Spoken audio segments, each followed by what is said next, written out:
Halo guys, selamat bertemu kembali di Akur Channel. Kali ini Mimin akan menceritakan kelanjutan Donghua Nine Sons Martial God bagian 75. Namun tak bosan-bosannya Mimin ingin mengucapkan maaf yang sebesar-besarnya, dikarenakan untuk video dan alur cerita tidak sama, jadi untuk videonya, hanya sebagai bumbu pemanis saja ya guys. Baiklah, supaya tidak berbasa-basi lebih lama lagi, langsung aja kita terobos ke ceritanya. Pada episode sebelumnya, diceritakan Chen Zigan menatap Ye Yunfei dengan dingin, memanggil kematian, lalu membangkitkan ular piton biru raksasa sebagai kartu truf klan Chen. Namun Ye Yunfei hanya tersenyum dan menghancurkan makhluk itu dengan beberapa pukulan dahsyat, merobohkan aula. Chen Zigan terpental dan terluka parah, garis keturunannya rusak. Serangan gabungan para jenius pun gagal. Lei Lingzi tumbang oleh petirnya sendiri. Zhang Chang, Xiao Tianlong, Luo Qingwu, Shang Guanfeng, dan Sima Nijian dikalahkan satu persatu. Darah mengalir, ketakutan menyelimuti Tianyue Manor. Seorang diri, Ye Yunfei berdiri tanpa celah, membuktikan dirinya tak terkalahkan. Sehari kemudian, langit di atas kota Bluestone tiba-tiba bergetar ketika 4 sosok muncul tanpa peringatan. Di tengah mereka berdiri seorang pria tua yang seluruh tubuhnya diselimuti lapisan cahaya surgawi. Penampilannya hikmat dan bermartabat, setiap gerakannya memancarkan kewibawaan yang dalam. Aura yang ia lepaskan begitu kuat hingga seluruh kota batu biru bergetar halus, seakan dunia di bawah kakinya tak sanggup menanggung tekanannya. Ia jelas seorang pakar di ranah pendirian dan pembentukan yayasan. Di sampingnya berdiri 3 pria parubaya dengan tatapan tajam dan aura mengintimidasi. Ketiganya adalah ahli tahap akhir alam kondensasi. 2 di antaranya adalah penjaga yang pernah berhadapan langsung dengan Ye Yunfei sebelumnya, sehingga kehadiran mereka langsung menimbulkan bisik-bisik di antara para kultivator muda. Dari langit yang tinggi, lelaki tua itu membuka mulut. Suaranya bergulung seperti guntur, keras dan menggema, menembus setiap sudut kota Bluestone. Tak seorang pun yang tidak mendengarnya. Mendengar suara itu, satu persatu para pendekar bela diri muda bermunculan dari berbagai sudut kota, menengadah ke langit dengan ekspresi campur aduk antara gugup, kagum, dan penuh harap. Dengan nada tegas dan tanpa basa-basi, lelaki tua itu menjelaskan bahwa kehadiran para pemuda di kota Bluestone menandakan niat mereka untuk bergabung dengan Akademi Penjaga. Namun, ia menegaskan bahwa untuk benar-benar menjadi siswa Akademi Penjaga, mereka harus lulus ujian. Hanya mereka yang berhasil melewati penilaian itulah yang berhak masuk Akademi Guardian. Setiap kata yang ia ucapkan bergema seperti dentuman genderang perang, memekakan telinga dan menekan batin para pendengar. Kemudian ia mengungkapkan hal yang lebih mengejutkan. Lokasi penilaian kali ini bukan di kota Bluestone, melainkan di medan perang kuno wilayah timur. Pernyataan itu langsung memicu kegaduhan. Banyak seniman bela diri muda terkejut, sebagian berseru tak percaya, karena sebelumnya mereka mengira ujian akan berlangsung di kota ini. Namun lelaki tua itu belum selesai. Dengan nada serius, ia memperingatkan bahwa proses penilaian sangat brutal dan berbahaya. Cedera bahkan kematian adalah hal yang biasa, dengan tingkat kematian yang bisa melebihi 50%. Karena itu, ia menekankan agar setiap orang berpikir matang sebelum memutuskan untuk ikut. Begitu kata-kata itu terdengar, udara seakan membeku. Banyak pemuda tersentak, wajah mereka memucat, napas tertahan. Ambisi dan mimpi besar yang mereka bawa ke kota Bluestone mendadak seperti disiram air es. Beberapa mulai ragu, menyadari bahwa bergabung dengan Akademi Penjaga memang menjanjikan kemuliaan, tetapi kehilangan nyawa berarti kehilangan segalanya. Di sisi lain, ada pula pemuda-pemuda yang justru semakin bersemangat. Bagi mereka, jalan kultivasi adalah perjuangan melawan takdir. Bahaya justru menjadi batu uji tekad. Mereka memandang risiko itu sebagai harga yang pantas untuk sebuah kesempatan besar. Melihat reaksi beragam itu, lelaki tua tersebut menghentikan penjelasannya. Ia lalu mempersilakan para jenius muda yang masih ingin berpartisipasi untuk maju. Dengan satu lambaian tangan, sebuah kapal perang raksasa muncul di langit kota Bluestone. Seorang pria parubaya di sampingnya memerintahkan para peserta untuk segera naik. Seketika, satu persatu pendekar bela diri muda melesat ke udara dan memasuki kapal perang. Ye Yunfei berbaur di antara mereka, naik tanpa menarik perhatian. Bagian dalam kapal perang ternyata sangat luas, seperti ruang tertutup raksasa yang mampu menampung puluhan ribu orang. Ia memilih satu tempat, duduk bersila, lalu menutup mata untuk beristirahat. Tak lama kemudian, suara ceria terdengar. Wu Heishan muncul sambil menyeringai, terkejut sekaligus senang melihat Ye Yunfei benar-benar ikut penilaian. Ye Yunfei menanggapi dengan tenang, bahkan mengingatkan risiko mendekat dengannya, mengingat kebencian sekte dan klan besar wilayah timur. Wu Heishan justru mencibir, menegaskan bahwa ia tak pernah peduli pada penilaian mereka dan memang sudah lama muak pada sikap merendahkan dari klan-klan besar. Dengan rasa penasaran, Wu Heishan lalu menyinggung hubungan Ye Yunfei dengan Su Qingluo, gadis dari keluarga Su Zongzhou yang terkenal kuat dan tertutup. Ia mengagumi bagaimana Su Qingluo bersikap lembut hanya kepada Ye Yunfei. Namun Ye Yunfei hanya menolak menjawab. Tak lama kemudian, Ye Yunfei mengeluarkan gulungan geokomunikasi. Pesan suara Su Qingluo mengabarkan bahwa seorang tetua keluarga menjemputnya kembali ke Zhongzhou untuk mengikuti penilaian di sana, sekaligus menyemangati Ye Yunfei agar bertemu lagi di Akademi Penjaga. Setelah mendengarnya, Ye Yunfei menyimpan giok itu dengan ekspresi murung dan bingung, menyadari bahwa penilaian tahun ini mencakup wilayah timur dan tengah. Akhirnya, lebih dari 3.000 peserta terkumpul di kapal perang. Banyak yang memilih mundur, namun yang tersisa adalah mereka yang siap mempertaruhkan segalanya. Lelaki tua dan 3 pria parubaya pun naik ke kapal. Dengan dengungan rendah, kapal perang bergetar, berubah menjadi seberkas cahaya, dan melesat pergi menuju medan perang kuno. Di dalam kapal, Ye Yunfei kembali bermeditasi. Wu Heishan sempat mencoba berbincang lagi, namun akhirnya menyerah. Tiba-tiba, tekanan energi mengerikan menyapu ruangan. Seorang pria berjubah kuning muda berdiri tak jauh, menatap Ye Yunfei dengan dingin. Dialah Lu Tianyo, tokoh generasi muda Tanah Suci Kaisar, murid langsung Kaisar Suci, sosok yang dikenal telah membunuh banyak ahli alam kondensasi. Dengan suara berat, Lu Tianyo menuduh Ye Yunfei sebagai orang yang memutus lengan adik seperguruannya, Xiang Guanfeng. Ye Yunfei mengakui tanpa ragu. Tuduhan itu dibalas teriakan kemarahan Lu Tianyo, yang menyebut perbuatan tersebut sebagai dosa besar yang pantas dihukum mati. Namun Ye Yunfei tetap tenang. Dengan sikap acuh, ia menyebut Xiang Guanfeng hanya seekor semut, dan memotong lengannya tanpa membunuhnya sudah merupakan bentuk belas kasihan. Kata-kata itu jatuh berat di udara, menandai awal konflik yang jauh lebih besar. Mendengar pertanyaan Ye Yunfei tentang apakah ia tidak takut mati, mata Lu Tianyo langsung menyipit. Tatapannya berubah tajam dan berbahaya, seperti seekor binatang buas yang terkunci pada mangsanya. Ia menatap Ye Yunfei tanpa berkedip, lalu mengucapkan setiap kata dengan sangat jelas, seolah ingin menekan lawannya dengan wibawa dan niat membunuhnya. Namun tanggapan Ye Yunfei hanya satu kata singkat. Ia memejamkan mata, wajahnya tetap tenang, lalu mengucapkan kata itu dengan ringan, seolah sama sekali tidak menganggap Lu Tianyo sebagai ancaman. Dalam sekejap, ledakan dahsyat terjadi.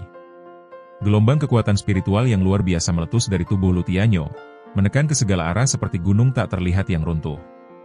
Tekanan itu begitu berat hingga udara di dalam kapal perang seakan mengeras. Wu Heishan yang berdiri di dekat Ye Yunfei langsung merasakan dadanya sesak. Napasnya tertahan, kakinya gemetar, dan ia merasa seolah-olah sedang memikul gunung raksasa di punggungnya. Wajahnya pucat pasi karena tekanan itu hampir membuatnya berlutut. Ye Yunfei sedikit menggerakkan tubuhnya.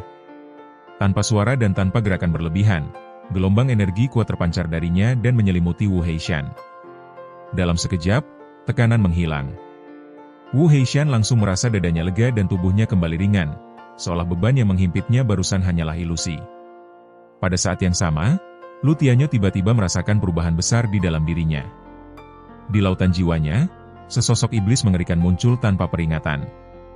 Iblis itu meraung ganas dan langsung menerjang tubuh jiwanya dengan niat membunuh yang murni. Inilah kekuatan teknik satu pikiran menciptakan iblis milik Ye Yunfei. Dengan kekuatan jiwa Ye Yunfei yang kini telah meningkat hingga 3 kali lipat dibanding sebelumnya, daya hancur teknik ini juga melonjak drastis. Bahkan seorang ahli alam kondensasi pun sulit menahan serangan mendadak semacam ini. Karena terkejut, Lu Tianyo tanpa sadar mundur beberapa langkah. Pada saat genting itu, sebuah payung hitam tiba-tiba muncul di lautan jiwanya, memancarkan cahaya redup dan melindungi tubuh jiwanya dari serangan iblis tersebut. Melihat hal itu, Ye Yunfei sedikit terkejut. Ia segera menyadari bahwa Lu Tianyo ternyata memiliki harta karun jiwa ilahi, sesuatu yang sangat langka dan berharga. Amarah Lu Tianyo langsung memuncak. Tatapannya semakin dingin dan penuh kebencian, seperti binatang buas yang kehilangan akal. Seluruh tubuhnya dipenuhi energi spiritual yang bergolak hebat, bagaikan gunung berapi yang siap meletus kapan saja. Sebagai tokoh terkemuka generasi muda Tanah Suci Kaisar, dengan status dan kedudukan yang begitu tinggi, ia sama sekali tidak bisa mentolerir penghinaan dan konfrontasi langsung seperti ini. Namun tepat pada saat suasana hampir meledak, teriakan tegas terdengar. Seorang penjaga terhormat melangkah maju dan dengan suara keras memperingatkan bahwa tidak seorang pun diperbolehkan bertindak di dalam kapal perang. Siapapun yang melanggar akan berhadapan langsung dengannya. Mendengar itu, Lu Tianyo mendengus dingin, lalu dengan sangat terpaksa menarik kembali kekuatan spiritualnya. Sekalipun ia sombong dan kejam, ia tetap tidak berani memprovokasi pelindung terhormat secara langsung. Tak lama kemudian, seorang pemuda berpakaian putih berjalan perlahan mendekat. Tatapannya dingin dan meremehkan, matanya setajam pisau, seakan mampu menembus ruang. Ia memandang Ye Yunfei dengan sikap penuh niat membunuh, lalu menyatakan bahwa pemuda haus darah seperti Ye Yunfei adalah musuh bersama wilayah timur dan harus disingkirkan ketika ada kesempatan. Wu Heishan segera berbisik pada Ye Yunfei, menjelaskan bahwa pemuda itu adalah putra mahkota Tianmo, tokoh terkemuka generasi muda Tanah Suci Naga Biru, salah satu dari 5 teratas dalam kekuatan tempur generasi muda wilayah timur. Seperti Lu Tianyo, ia juga telah mengasingkan diri selama bertahun-tahun. Tak lama kemudian, seorang pemuda berjubah emas dengan aura seperti dewa turun ke bumi ikut mendekat. Seluruh tubuhnya dipenuhi energi spiritual yang padat dan murni. Dengan suara dingin, ia menyatakan bahwa Ye Yunfei terlalu berbahaya untuk dibiarkan hidup. Wu Heishan kembali berbisik, menyebut bahwa orang ini adalah Jun Changsheng, tokoh utama generasi muda Tanah Suci Xuan Huang yang juga lama mengasingkan diri. Wu Heishan memperingatkan Ye Yunfei bahwa para pemimpin dari 3 Tanah Suci kini semuanya mengincarnya. Ketiga orang ini termasuk 5 besar kekuatan tempur generasi muda wilayah timur, masing-masing memiliki kemampuan membunuh ahli alam kondensasi dengan melampaui tingkat mereka sendiri. Namun Ye Yunfei hanya menanggapi dengan sikap acuh tak acuh. Ia menyatakan bahwa selama mereka tidak mencari masalah dengannya, semuanya akan baik-baik saja. Jika tidak, ia akan membunuh mereka semua tanpa ragu. Perkataan itu terdengar jelas oleh Lu Tianyo, putra mahkota Tianmo, dan Jun Changsheng. Mata ketiganya menajam bersamaan, penuh niat membunuh. Setelah menatap Ye Yunfei beberapa saat, mereka akhirnya pergi tanpa berkata apa-apa. Para praktisi bela diri muda di sekitar mereka hanya bisa menatap dengan kagum dan ketakutan. Mereka terkejut melihat keberanian Ye Yunfei yang berani memprovokasi para pemimpin dari 3 Tanah Suci sekaligus. Wu Heishan bahkan menyebutkan satu persatu nama para putra suci dari 5 klan besar dan 9 sekte yang juga hadir. Ini benar-benar pertemuan para pahlawan, tempat berkumpulnya kekuatan tertinggi generasi muda wilayah timur. Wu Heishan kembali mengingatkan Ye Yunfei agar berhati-hati, karena para putra suci itu semua sedang mengawasinya. Namun Ye Yunfei tetap duduk dengan mata terpejam, seolah tidak peduli sedikit pun. Di dalam kapal perang, tatapan bermusuhan kini tertuju pada Ye Yunfei dari segala arah.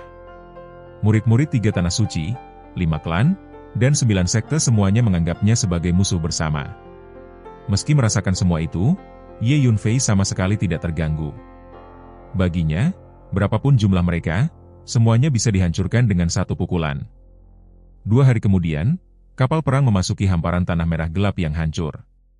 Gemuruh pertempuran terdengar samar, disertai teriakan, ledakan energi, dan jeritan kesakitan yang bergema di seluruh wilayah. Begitu memasuki area ini, semua orang langsung menyadari bahwa mereka telah tiba di medan perang kuno. Di dalam kapal, lelaki tua itu berbicara lantang, menjelaskan bahwa inilah medan pertempuran kuno tempat nenek moyang mereka bertarung melawan musuh kuat dari luar perbatasan demi melindungi tanah air. Banyak nyawa dikorbankan, darah tumpah di mana-mana, hingga akhirnya musuh berhasil diusir. Mendengar suara pertempuran yang seolah masih bergema di udara, rasa dingin menjalar di punggung para peserta. Kapal perang terus melaju selama setengah hari sebelum akhirnya berhenti. Mereka pun turun satu persatu. Di hadapan mereka terbentang tanah tandus tak berujung, penuh retakan besar seperti jaring laba-laba yang jelas dihasilkan oleh kekuatan luar biasa. Energi jahat melonjak di mana-mana, berubah menjadi badai liar yang ganas dan mengerikan, membuat bulu kuduk semua orang berdiri. Dari pemandangan ini saja, semua orang bisa membayangkan betapa mengerikan dan brutalnya pertempuran yang pernah terjadi di tanah ini. Angin panas berembus di atas tanah merah gelap yang retak-retak. Di kejauhan, bayangan-bayangan pertempuran masa lalu seakan masih berulang, seperti panggung raksasa yang tak pernah benar-benar menurunkan tirainya. Di tengah suasana itu, lelaki tua dari Akademi Penjaga berdiri dengan jubah berkibar, lalu mengangkat tangannya menunjuk lurus ke depan. Dengan suara yang dalam dan berwibawa, ia menjelaskan kepada para pemuda bahwa jika mereka terus maju dari titik itu, mereka akan memasuki area inti medan perang kuno. Ia kemudian menggambarkan bagaimana dahulu, di tempat itu, para ahli terbaik dari kedua kubu bertempur habis-habisan. Berbagai teknik luar biasa, keterampilan bela diri, hingga ilmu rahasia terlarang dilepaskan tanpa sisa. Energi serta hukum yang tercipta dari benturan itu ternyata tidak sepenuhnya lenyap dimakan waktu. Semuanya masih tertinggal, bercampur, berevolusi, menjadikan wilayah inti sebagai tempat yang amat berbahaya. Dan, dengan tenang namun tanpa ampun, ia menambahkan bahwa lokasi penilaian kali ini memang berada tepat di sana. Mendengar itu, gelombang keterkejutan menyapu kerumunan. Banyak wajah langsung berubah. Dari arah depan, aura mematikan menekan seperti napas raksasa purba. Suara perang tak pernah berhenti, bahkan sosok-sosok samar seperti ribuan prajurit masih tampak bertarung. Siapapun yang melihatnya pasti merinding. Lelaki tua itu lalu memperlihatkan sesuatu. Sebuah kristal kuning keemasan melayang di hadapannya, jernih dan memancarkan cahaya menyeramkan. Ye Yunfei hanya melirik dan segera mengenalinya sebagai kristal dari ras iblis kuno. Dengan sabar, lelaki tua itu menjelaskan sejarahnya. Dulu ras iblis kuno termasuk yang menyerbu benua. Mereka mati tak terhitung, meninggalkan mayat yang akhirnya membusuk dan memadat menjadi kristal iblis kuno. Benda itu amat berharga, bahan utama pemurnian banyak ramuan. Tugas para peserta sederhana sekaligus mematikan, masuk ke area inti, menemukan, dan mengumpulkan kristal-kristal itu. Siapapun yang berhasil mengumpulkan 100 buah akan lulus dan resmi menjadi murid Akademi Penjaga. Namun ia belum selesai. Area itu, katanya lagi, menyimpan sisa energi dan hukum pertempuran besar, membentuk medan aneh dan melahirkan banyak monster berbahaya. Untungnya, atau mungkin sekadar penghiburan kecil, setiap orang akan diberi jimat teleportasi. Jika ingin mundur, aktifkan saja, dan mereka akan kembali ke desa kapal perang. Setelah ia melambaikan tangan, jimat-jimat kuning melesat ke hadapan tiap pemuda. Semua segera menyimpannya erat-erat, seperti memegang asuransi jiwa versi kultivator. Penilaian berlangsung 5 hari. Setelah itu, semua harus kembali ke tempat ini. Begitu pengumuman selesai, udara langsung dipenuhi suara desiran. Para pemuda berangkat. Ye Yunfei pun melangkah. Wu Heishan, dengan senyum yang terlalu lebar untuk disebut sederhana, segera menempel di sisinya. Dalam hati ia tahu, mengikuti orang sekuat Ye Yunfei jelas meningkatkan peluang hidup. Dan, tentu saja, peluang lulus. Dengan wajah penuh harap yang hampir menyedihkan, ia meminta izin untuk tetap di dekatnya. Ye Yunfei tidak banyak bicara, hanya terus maju. Itu sudah cukup bagi Wu Heishan untuk melonjak girang dan membuntuti seperti bayangan. Begitu memasuki area inti, hawa berubah drastis. Niat membunuh merayap di udara seperti kabut. Suara perang menggema tanpa henti. Lebih buruk lagi, energi abu-abu yang jahat dan iblis berputar di mana-mana, membuat kulit terasa dingin. Wu Heishan menelan ludah. Ia merasa seakan ada sesuatu tersembunyi dalam aura itu, menatap mereka diam-diam. Ye Yunfei dengan tenang mengingatkannya bahwa energi iblis memang menyerang lautan jiwa. Jangan biarkan pikiran mengembara. Jaga kesadaran. Semakin takut, semakin mudah ditembus. Belum lama nasihat itu selesai, suara lain yang jauh lebih ceria muncul di lautan jiwa Ye Yunfei. Hu Miao terdengar sangat bersemangat, mengatakan bahwa energi iblis di sini adalah tonik luar biasa baginya. Menyerapnya akan mempercepat pemulihan kekuatan iblis aslinya. Ye Yunfei mengizinkan. Dalam sekejap, seberkas energi biru muncul, lalu Hu Miao berdiri di sampingnya. Ia menarik napas panjang, wajahnya berbinar. Wu Heishan menatap wanita cantik yang tiba-tiba muncul itu dengan mata melebar, seperti orang yang menemukan harta karun gratis. Hu Miao, tanpa sedikit pun ragu, memberinya tatapan yang membuat harga diri pria manapun perlu direnovasi total. Dengan sopan tapi mematikan, ia menyatakan bahwa dirinya bukan tipe yang akan pernah bisa dimiliki Wu Heishan. Wu Heishan menoleh ke Ye Yunfei, wajahnya penuh kebingungan, mencoba menebak hubungan mereka. Hu Miao malah tersenyum puas, menyatakan seleranya bagus, dan berjanji akan memperlakukannya sedikit lebih baik mulai sekarang. Ye Yunfei memilih diam, mungkin karena hidup sudah cukup rumit tanpa harus menjelaskan hal-hal seperti ini. Wu Heishan makin kagum. Ia merasa Ye Yunfei bukan hanya hebat bertarung, tapi juga punya bakat luar biasa dalam urusan hati. Ye Yunfei akhirnya memperingatkannya dengan halus namun jelas, kalau terus berbicara sembarangan, mungkin perjalanan mereka akan berakhir sebagai perjalanan solo Wu Heishan. Efeknya instan. Mulut Wu Heishan langsung dikunci rapat. Tak lama, Energi iblis mulai berputar dan mengalir masuk ke tubuh Hu Miao. Dengan gembira ia meminta waktu untuk berkultivasi. Ye Yunfei mengangguk. 5 hari waktu penilaian, 100 kristal bukan masalah baginya. Hu Miao duduk bersila. Badai energi iblis berkumpul, lalu terserap ke dalam dirinya. Wu Heishan tercengang.